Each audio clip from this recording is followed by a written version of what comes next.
welcome to the India Development Debate. I'm Tamanna Inamdar, and we're looking at a couple of very interesting subjects today on the show. First up, we're going to talk about the Great Wall that India has erected to keep China out. All investments from China will be under much greater scrutiny now, and as expected, China has come back complaining that this is against WTO and G20 regulations. But it's not just India. All across the world now, attempts are being made to ensure that Chinese firms with a lot of cash don't go on a bargain hunting spree as the world's economies face a huge depression. That debate is coming up right next. But we're also going to talk about another interesting facet on the show this evening, which is that from April 20th, more parts of the economy were expected to open up. They've had a tough start, in part because of the last-minute U-turn on e-commerce companies supplying non-essential items. That chat up ahead of the show as well. But first, let's kick off with the big Chinese story. Joining me today are Ambassador Vishnu Prakash and, of course, Mr. Ajay Dua. Welcome to both of you, gentlemen. Thank Great you. to have you on the show today. Ambassador Prakash, just your take on what India's stance has been. And it's a very cleverly worded sort of change in regulations that came up over the weekend. Where we said that now there will be greater scrutiny of any kind of investment from neighboring countries. Obviously, it takes no prizes to guess which country it was aimed at, because the investment flow from China has been massive over the last many years. Did I hear you, Tamanna, say the Great Wall, that India has erected the Great Wall? What wall are we talking of? And well, your guess could be different from mine. I mean, I don't see anything very unusual about it. All that we have said, it so happens that we are an independent country. We take decisions in our national interest, and we have said that from neighboring countries, the government will scrutinize investments. So what's the big deal? Our friendly neighbor that you're talking of loves to complain. They complain at the drop of their hat because, as you know, they don't do anything wrong. So I don't read any motives there. There is no big deal as far as I'm concerned. No, Ambassador Prakash, there clearly is motive, and many will argue that it's much needed. The fact is that, like everyone else's economy, the Indian economy will also undergo a battering. You will have companies desperate for fresh cash and investment. And the fear is, understandably, that large Chinese investors are going to acquire huge stakes at discount prices. We don't want to be up for a bargain sale. Don't you think it's a fair need right now to protect your own industry? Absolutely. I was only kind of, I was a little tickled by your mention of the Great Wall, and hence my reaction.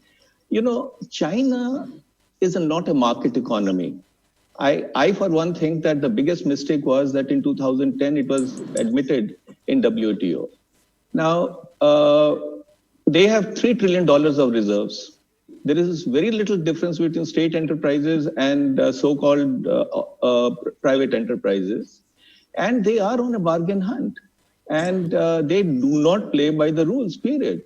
So it's not just India, but country after country has realized that it cannot be business as usual.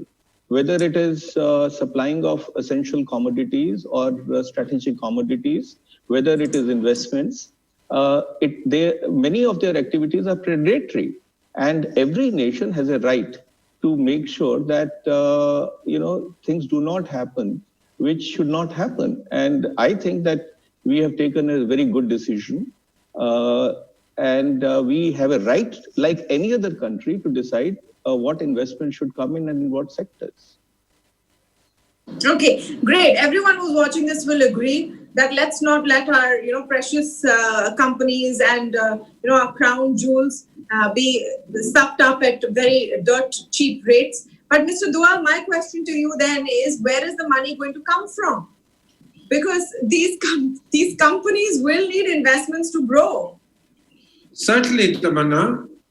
Mr. Dua, may I just request you to come forward a bit so I can see better? Yes. Is that better? Yes, that is, Mr. Dua. Please continue. Tamanna, all that I'd like to say is that, as Ambassador Vishnu Prakash also mentioned, that we haven't made any game-changing kind of announcement or brought in a prescription on the Saturday the 16th when this press note 3 was issued by DPIIT. All that we have said is that 6 neighboring countries of ours with whom we have a land border would henceforth be required, they would not be allowed to bring in foreign investment, and it's not been defined what kind of foreign investment, which I presume includes all. That means hot as well as equity investment. That means FPI, FII, FDI. All of them will come through the government route. That's the treatment which we've been giving for several years to Pakistan as well as Bangladesh. So we have just expanded that list. We haven't done anything drastically new. Everybody sees in this a motive much larger than, I think, what was the intention of it. See, let's remember that there is always a temptation that when one country is better off than the other, and right now, the Chinese economy, it may have been battered to the extent of 5 or 6% GDP coming down last year, but in terms of their arsenal, I'm talking of financial arsenal, that continues to be extremely strong. And most countries of the world are likely to get a battering in their stock market. We've seen that happen. In ours, we may have seen a bit of recovery in the last 8 or 10 days. But we've seen that. We've also seen depreciation of the Indian rupee. So with much less physical resources, if you are able to get, because of these two factors, an asset which you want to invest in, this was a time for anybody to come in for the word used, predatory, you call it, or you use it opportunistic, that our press note itself also talks about that word, is likely. Also, all that we are doing, Tamanna, is guarding ourselves like most countries of the world have done. CIFES is the Committee on Foreign Investment in the United States.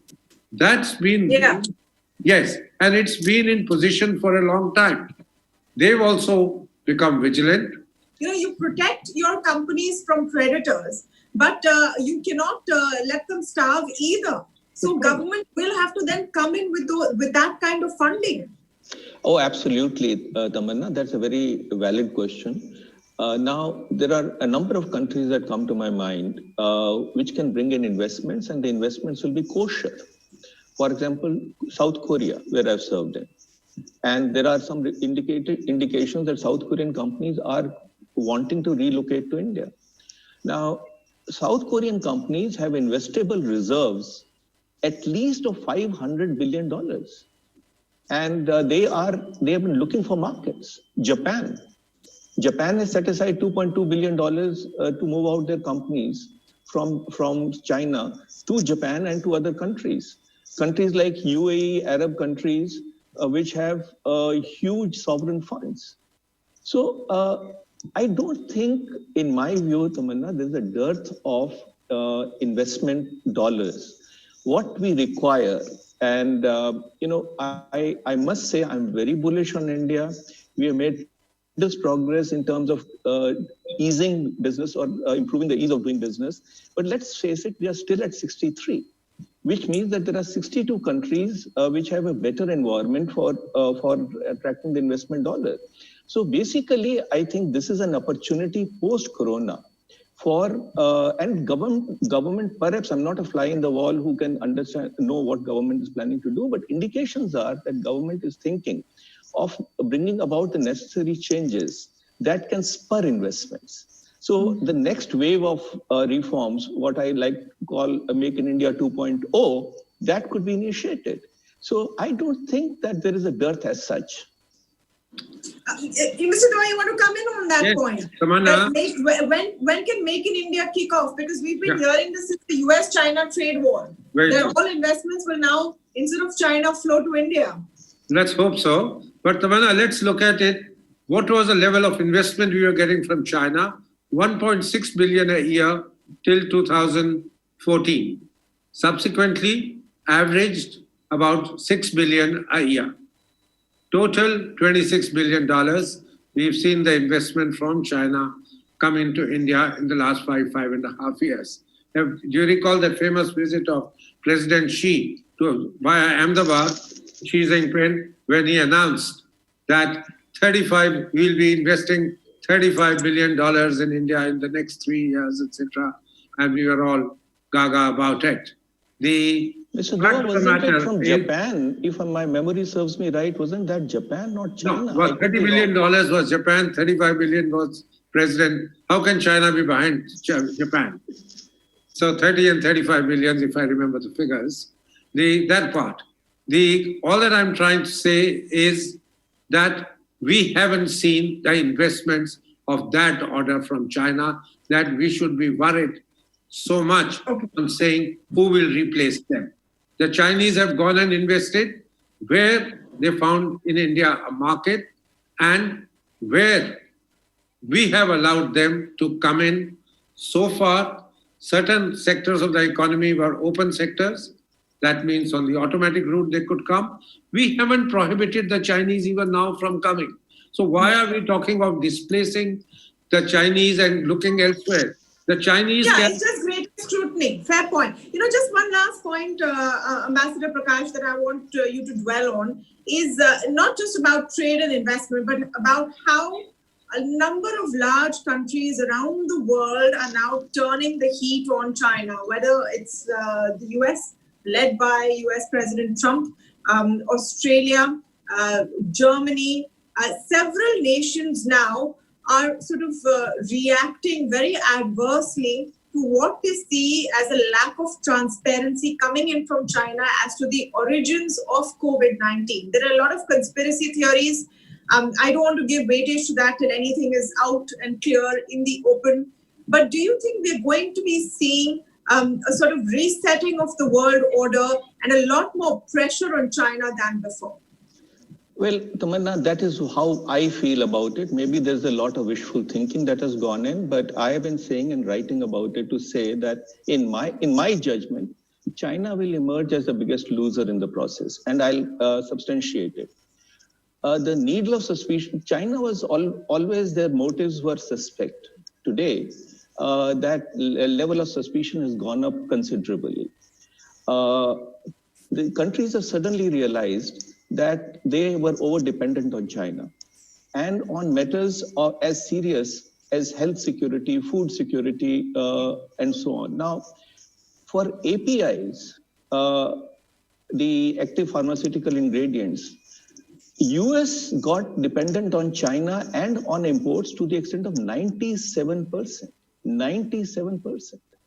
So can you imagine a situation where the world, while dealing with corona crisis, did not have even paracetamol, as simple as that.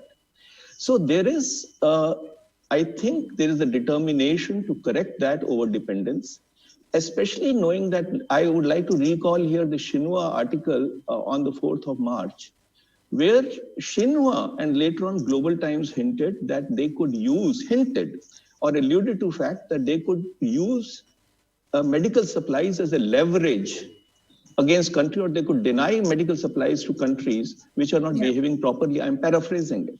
So I think it's a wake-up call for the world to understand that everything is not above board, that they are conceding an important leverage. And I think that over-dependence on China will be corrected to an extent. I'm being realistic. Especially in terms of sensitive goods and strategic goods. Now, it can go further. We are looking at a period when globalization will become a bad word and protectionist walls will go up. Yes. And I think there will be a move towards onshoring.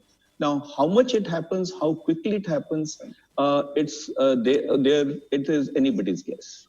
Absolutely. We're in for some big changes, and there are many moving parts right now. China and the reaction of the world towards China is just one of many. Thank you so much, Ambassador Prakash and Mr. Dua, for joining us on the Pleasure. first conversation this evening.